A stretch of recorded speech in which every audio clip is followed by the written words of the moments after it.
Should we use Allah in our Bible translations? It depends on which linguistic context is considered, and it depends on how it is being used within that context. Sometimes it suggests that we can use Allah simply because it comes from the same Semitic root as the Hebrew word Elohim, the word used for God in the Hebrew Bible. Let's examine that last proposal a little more closely. We will begin by looking at the Hebrew word for God, the Arabic word for God, and the Aramaic word for God.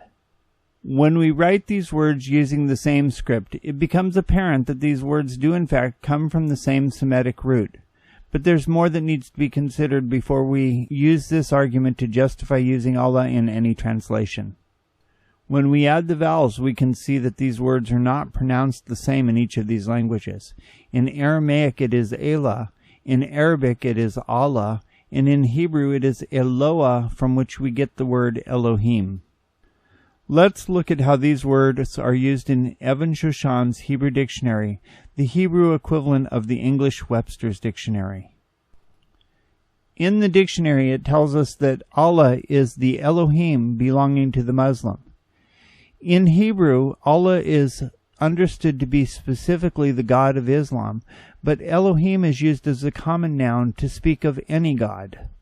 If we were to reverse the situation and use Elohim in Arabic, we would find that Arabic speakers understood Elohim as the God of the Jews, and Allah as a common noun for God.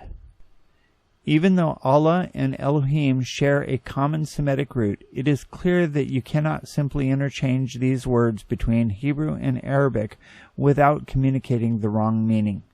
Those who suggest that Allah may be used because it shares a common root with the Hebrew word Elohim demonstrate a serious misunderstanding of language.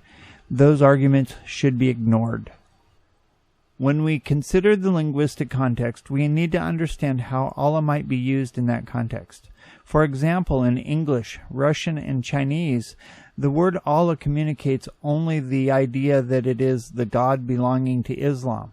But in languages like Arabic and heavily Arabic-influenced languages like Turkish and Malay, it is used as a common noun for God, and it may be entirely appropriate to use Allah in these contexts to translate the Hebrew words and Greek words for God. Even in linguistic context where it is proper to use Allah to translate the Hebrew and Greek words for God, for example, Elohim and Theos, it is still not appropriate to use Allah to translate God's name, Yahweh, or the titles for God like Adonai and Kurios.